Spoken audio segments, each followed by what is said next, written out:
Hello, আসসালামু আলাইকুম। শখের খামার ফরিদপুর ইউটিউব চ্যানেল এবং ফেসবুক পেজ থেকে ছোট্ট একটা শর্ট ভিডিও নিয়ে চলে আসলাম। তো আজকে হচ্ছে আমার ব্রয়লার মুরগির বাচ্চাকে আমি স্থানান্তর করলাম।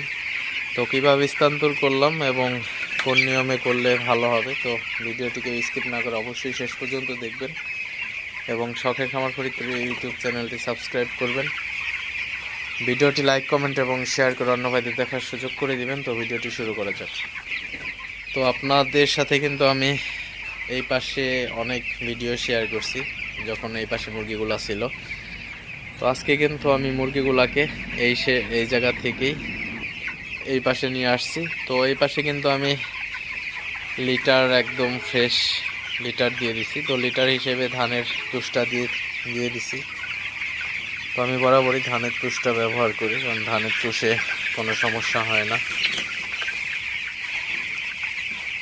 তো আলহামদুলিল্লাহ আমার মুরগিগুলা কিন্তু মাশাআল্লাহ খুবই ভালো আছে, সুস্থ আছে।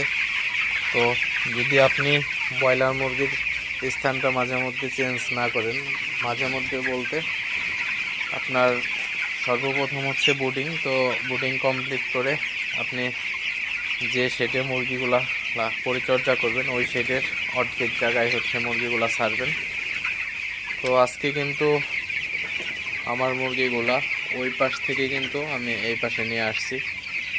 তো ওই পাশের লিটারটা আমি একদম ফ্রেশ করে দেন হচ্ছে পুরো শেডে মুরগিগুলা ছেড়ে দিব। তো আমি কিন্তু প্রতিটা বাড়ি এইভাবেই মুরগিগুলো আসলে পরিচর্যা করে থাকি। তো মুরগিগুলা কিন্তু ভাগ ভাগ করে পরিচর্যা করা কিন্তু খুবই ভালো।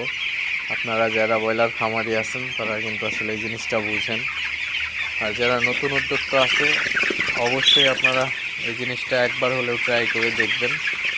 মুরগিগুলাকে আমি যে নিয়মে বললাম এই নিয়মগুলো যদি অনুসরণ করে পরিচর্যা করেন, আলহামদুলিল্লাহ আপনার মুরগি আপনি যতটা আশা করবেন তার থেকে বেশি পাবেন ইনশাল্লাহ। মুরগির কোনো সমস্যা হবে না, মুরগিগুলো খুব ভালো থাকবে, সুস্থ থাকবে, ওজনটা খুবই ভালো আসবে এবং দিন শেষে কিন্তু আপনি ভালো একটা প্রফিট করতে পারবেন আপনার মুরগি থেকে।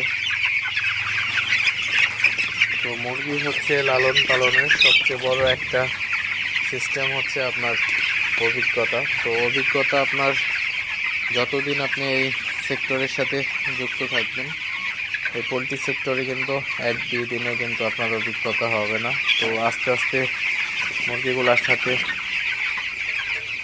অবশ্যই কিন্তু আপনার মুরগিগুলোর সাথে খুবই ভালো একটা রিলেটিভ হইতে হবে। তো অর্থাৎ আপনার মুরগি